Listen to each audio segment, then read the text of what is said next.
Your great-grandfather went to war and survived, but the bill followed your family for nearly a century, not symbolically or philosophically, but literally. In October 2010, inside a quiet government office in Berlin, a finance ministry clerk approved a bank transfer for 69.9 million euros. There was no ceremony, no headlines, just a click. That payment wasn't for a bailout or modern interest. It was the final installment of World War I reparations. A war that ended in 1918 was still being paid for 92 years later.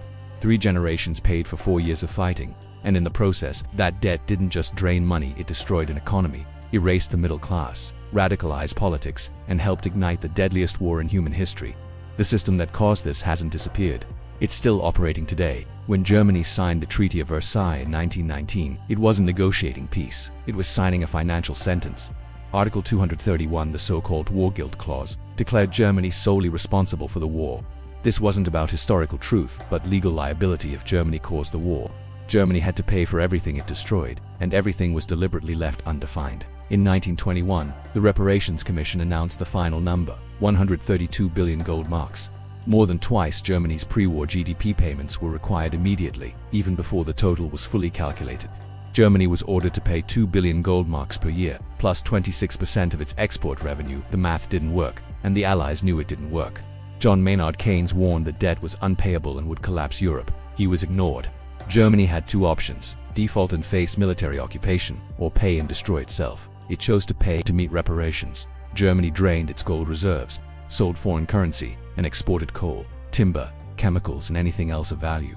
By late 1921, half of all government revenue was going to reparations alone, and the economy began to crack.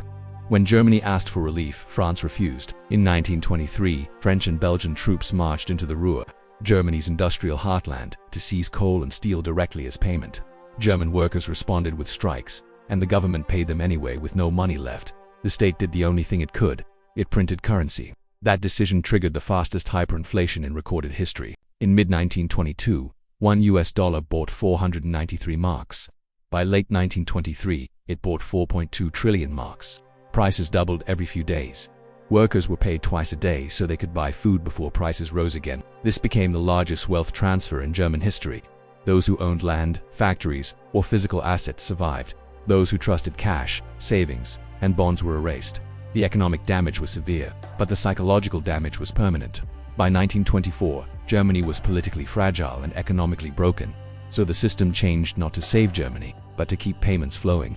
The Dawes Plan was introduced. American banks would lend Germany money. Germany would use that money to pay France and Britain, and France and Britain would use those payments to repay war debts to the United States. It was a closed financial loop. American banks collected fees and interest at every step. Between 1924 and 1929, Germany borrowed billions from US banks. Reparations were paid and the economy stabilized briefly, but the entire system depended on continuous American lending. In 1929, Wall Street crashed, loans stopped overnight. Germany was left with massive external debt, ongoing reparations, obligations, and no capital inflows. The economy collapsed again by 1932. Unemployment reached 30%. 6 million Germans had no work. Industrial production collapsed, banks failed, businesses closed, and breadlines stretched for blocks. Reparations payments continued anyway. This was the breaking point. Its message was simple: Versailles was slavery, the debt was illegitimate, and the system had to be destroyed. Hitler didn't rise despite reparations. He rose because of them. Trust in democracy, capitalism, and international institutions collapsed. By the time payments were suspended in 1932, the damage was irreversible within a year.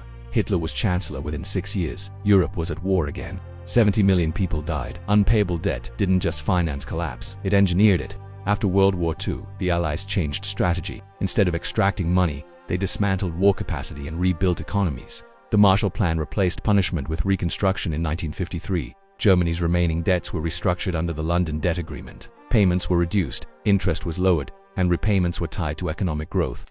One clause deferred final World War I bond payments until German reunification. At the time, that sounded like never. In 1990, Germany reunified, and with reunification came the built World War I bonds issued in the 1920s were reactivated. Germany agreed to pay the remaining principal plus decades of accumulated interest over 20 years. This brings us back to October 3, 2010, when a clerk authorized the final transfer. There were no speeches or flags, just the quiet end of a 92-year debt cycle. Germany paid roughly $89 billion across 3 generations for a war that lasted for years.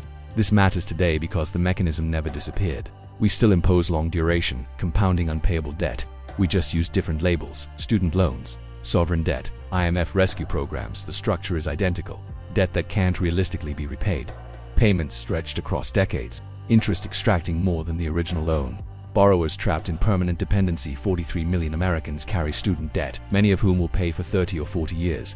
Entire nations are locked into austerity just to service interest. The debt doesn't rebuild economies, it protects creditors, just like Versailles. Germany taught this lesson at catastrophic cost. Unpayable debt doesn't get paid. It breaks societies, destroys trust, radicalizes politics, and eventually collapses the system itself. That Berlin clerk in 2010 didn't just close an account. He closed a 92-year warning, and we're building the same system again.